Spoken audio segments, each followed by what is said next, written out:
Joining me today is Jerry Frew, Superintendent of the Kearsarge Regional School District. Jerry, thanks so much for being here. My pleasure, John. I want to talk about a number of things, but I guess we're really close to the budget season. So let's talk a little bit about the budget first, and then maybe some other policy issues as the interview goes on.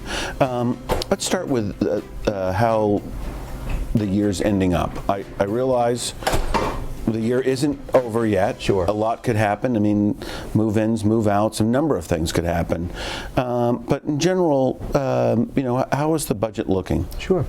It looks like we'll be favorable at the end of the year in wages. That's always something that we, in the hiring process, try to hire less experienced folks to replace those that are leaving for other reasons. And then, well, and I guess though with Kearsarge and probably a lot of school districts, that's easy to do because the people who leave are usually 20 years. And that's right. We have a highly experienced staff, and so when folks leave, we have the opportunity to fill those positions with folks, not necessarily first-year folks, but people who are lower on the pay scale, and that then kicks back into the retirement savings as well, because if you hire people who are in the early part of the pay scale, the retirement contribution is less for those folks.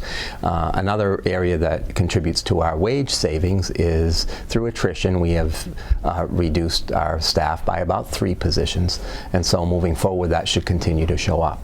And is that attrition because you had to budget, or is that just because of the ebb and flow of student population? Really the student enrollment, the ebb and flow of population, and being mindful of trying to contain costs as best we can. I remember the first year that I was here, we had a lot of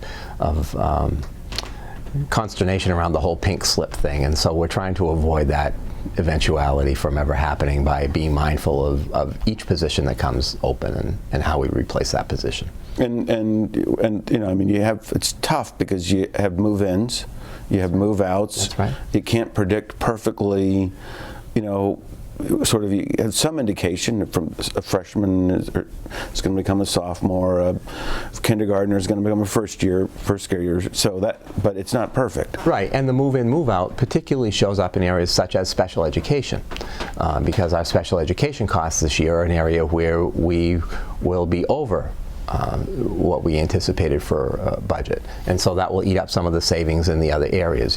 Some of the other areas that will have savings will be in health benefits, because as part of the risk management pool, we were advantaged by the holiday premium that the Secretary of State's office ordered the pool providers, in our case school care, to provide to their subscribers, and so we have some holiday premium money that will result in some savings in health care, but that'll be redirected to the overage in special education. So that holiday premium's more or less unique to New Hampshire, right? Yes, because of the pool, the ownership of the pool districts and municipalities in some of the insurance providers.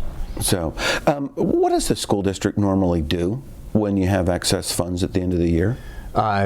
Every year since I've been here, and even prior to that time, our board has been very dedicated and diligent in returning the savings to the taxpayers. On occasion, we'll have projects that may come up that we've deferred or taken back, for instance, from putting in the next budget, hoping that we might have a substantial savings, and then we can make those purchases, during the current year. And that's the case this year. We have a couple of ideas that we did not put in the future budget, hoping that we'll have some savings this year. Things like some of the cafeteria tables in some of the schools, the high school auditorium project, at the high school where the windows and doors on the office side of the building have a tendency to allow water to creep into the rooms. And this year, the snow creeping in, or when we have a heavy rain, those that are familiar with the front situation at the high school will know that it's more like a moat than a parking lot